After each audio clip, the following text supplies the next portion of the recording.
The fact that Prince William and Prince Harry fell out, we all know.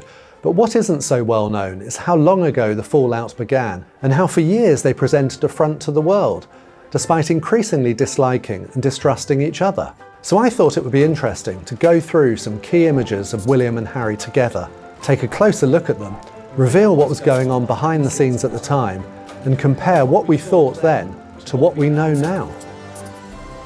The first picture I want to talk about is actually the first royal story that I ever wrote. It was on the front page and it was about Prince Harry starting at Eton College back in 1998.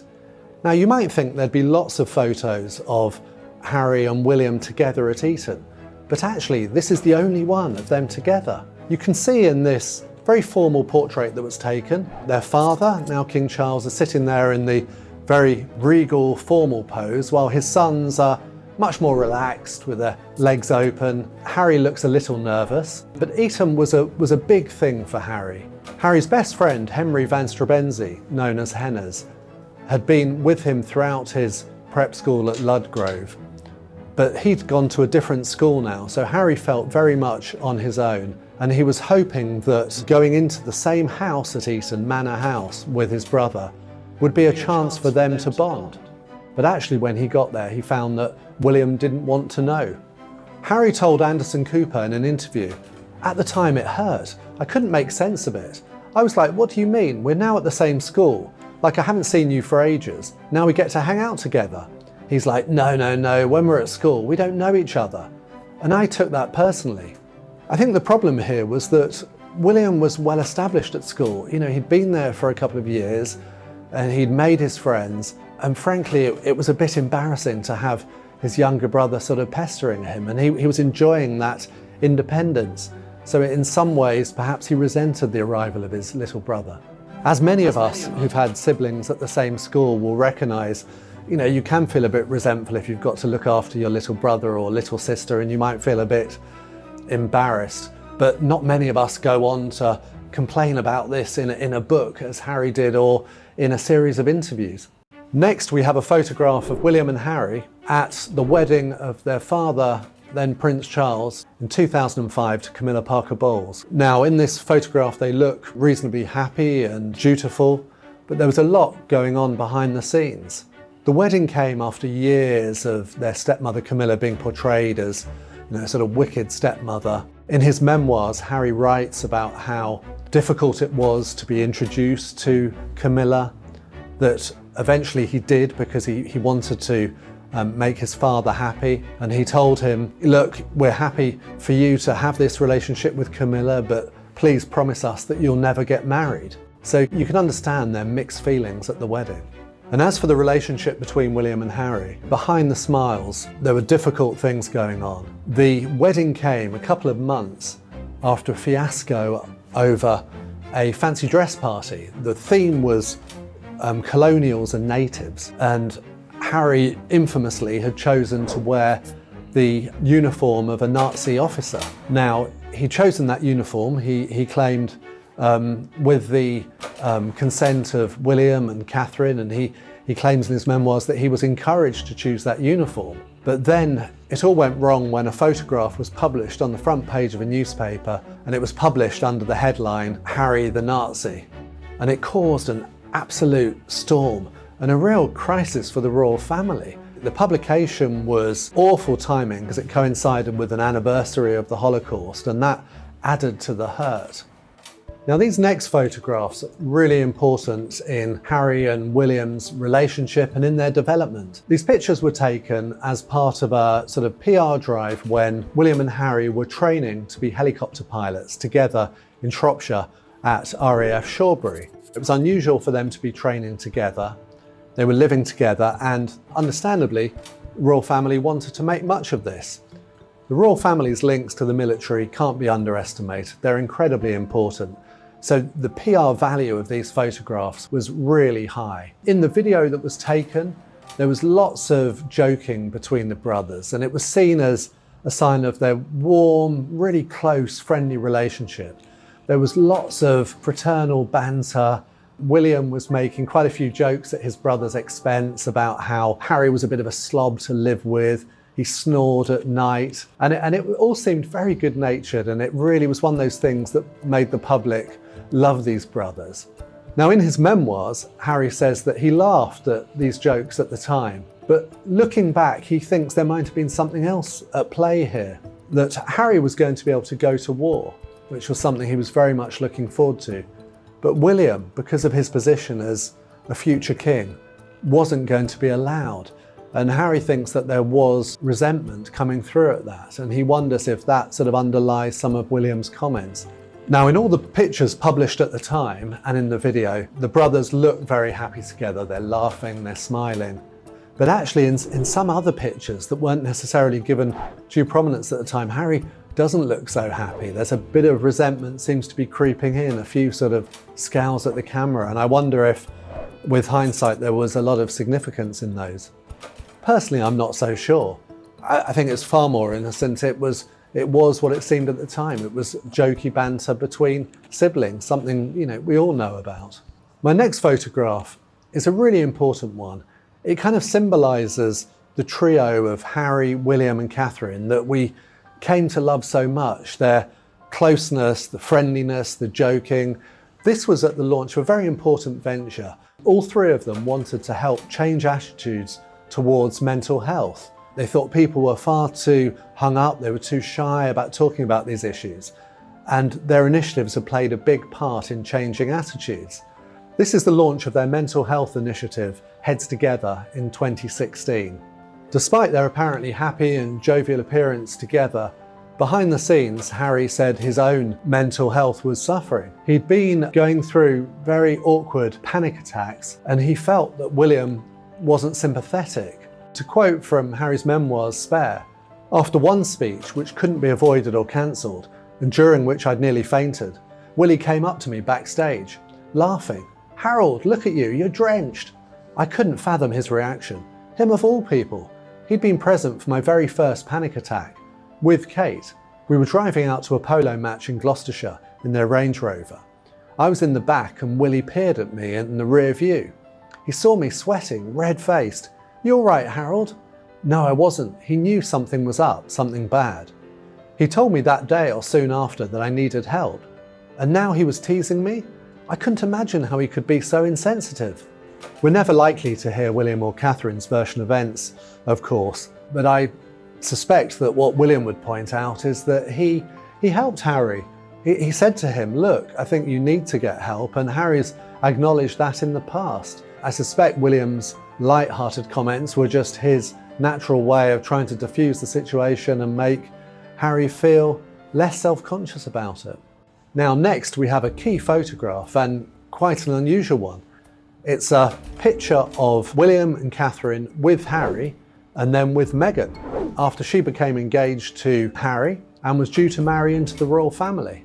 It's really the first and only photograph of them promoting the Royal Foundation. Now, this is the charity which was extended to include Meghan, and it became seen as the Fab Four, was how the press reported it at the time. The body language at this press conference, has to be said, was awkward.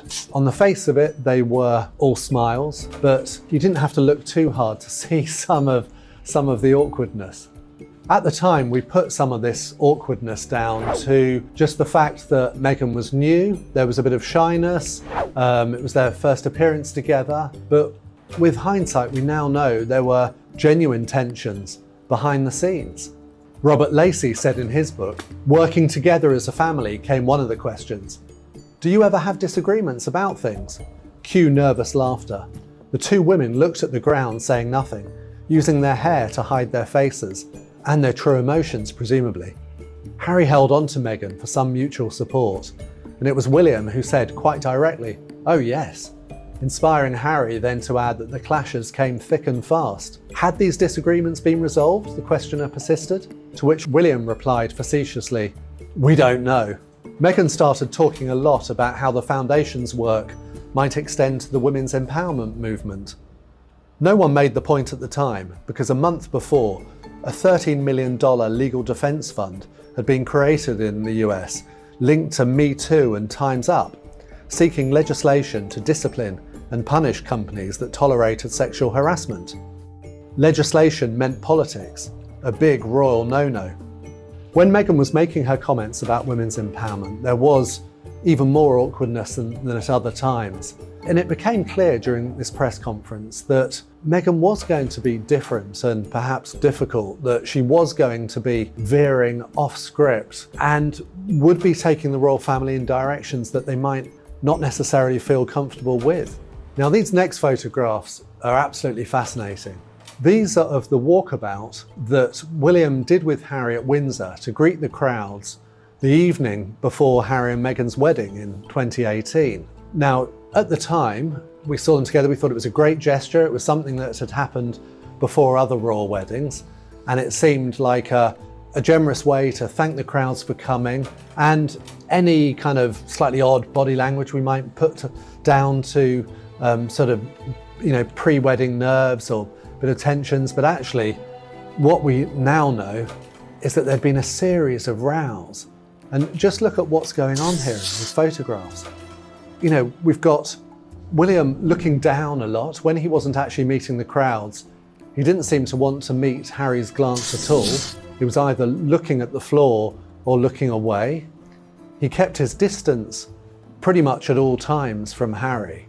Now you just look back to think, God, how didn't we actually pick up on that? What we now know from what Harry has said in interviews and from in his memoirs is that there are a series of serious rows in the run-up to the wedding. We all know about the row between Meghan and Catherine about the outfits that the flower girls were going to wear, including Princess Charlotte.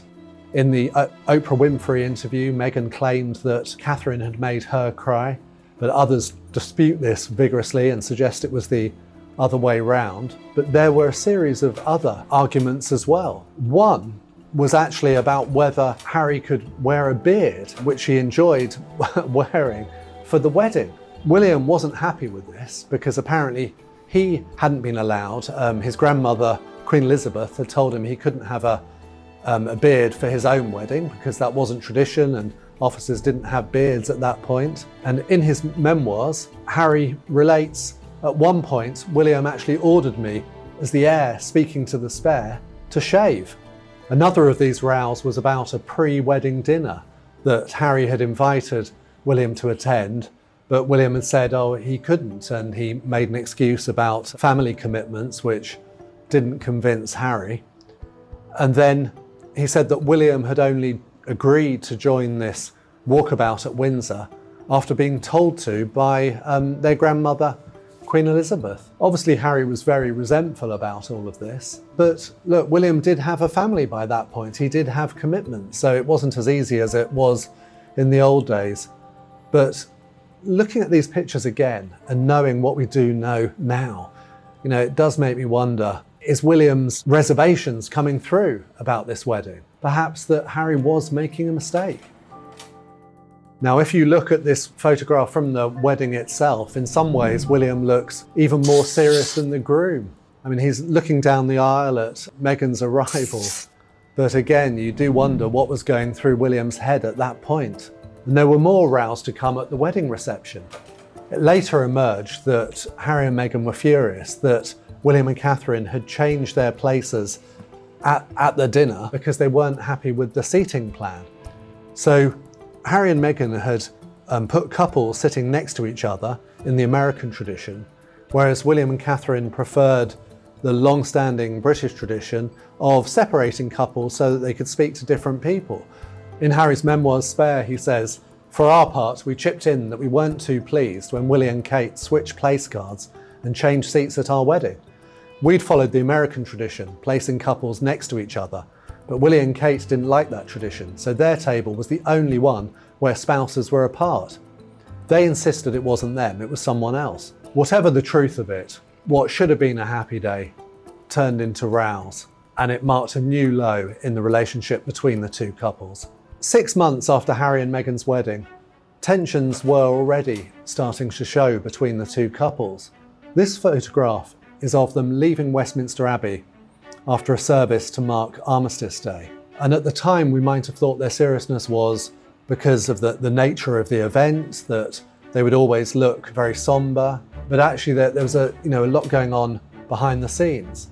There was a reminder at this event of the order of things for Harry and Meghan, because they were seated on the second row, behind William and Catherine, who were on the front row with Queen Elizabeth and with Prince Charles and Camilla.